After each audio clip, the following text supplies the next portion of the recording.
ഈശോ മിശിഹായിക്ക് സ്തുതിയായിരിക്കട്ടെ. ജ്ഞാനത്തിന്റെ പുസ്തകം 9-ാം അധ്യായം 10-ാം വാക്യം.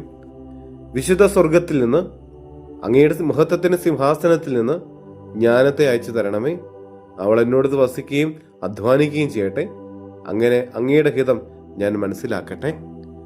സർവശക്തനും പരിപാലകനുമായ ദൈവമേ, ഞങ്ങൾ നിന്നെ ആരാധിക്കുന്നു, സ്തുതിക്കുന്നു, മഹത്വപ്പെടുത്തുന്നു. കർത്താവേ, ഇന്നത്തെ ദിവസം നീ ഞങ്ങൾക്ക് നൽകിക്കൊണ്ടിരിക്കുന്ന എല്ലാ കൃപകൾക്കും അനുഗ്രഹങ്ങൾക്കും ഞങ്ങൾ നന്ദി പറയുന്നു. ഇന്നത്തെ ദിവസത്തെയും ഞങ്ങളെ എല്ലാ പ്രവർത്തനങ്ങളെയും പദ്ധതികളെയും നിയോഗങ്ങളെയും അങ്ങയുടെ കരങ്ങളിലേക്ക് ഞങ്ങൾ സമർപ്പിക്കുന്നു.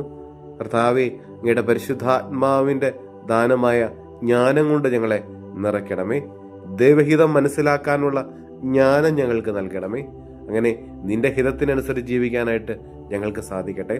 ദൈവിക രഹസ്യങ്ങൾ മനസ്സിലാക്കാനുള്ള ജ്ഞാനം ഞങ്ങൾക്ക് നൽകണമേ.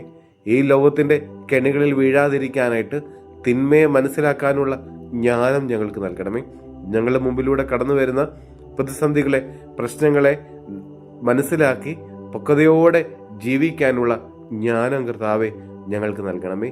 പരിശുദ്ധാത്മാവാദീവമേ, ഞങ്ങളിൽ നിറയണമേ, ഞങ്ങളെ നയിക്കണമേ. നമ്മുടെ കർത്താവ് ഈശോ മിശിഹായുടെ കൃപയും പിതാവായ ദൈവത്തിന്റെ സ്നേഹവും പരിശുദ്ധാത്മാവിന്റെ സഹവാസവും പരിശുദ്ധ അമ്മയുടെ മാധ്യസ്ഥ്യവും നാം എല്ലാവരോടും കൂടെ ഉണ്ടായിരിക്കട്ടെ, ഇപ്പോഴും എപ്പോഴും എന്നേക്കും. ആമേൻ.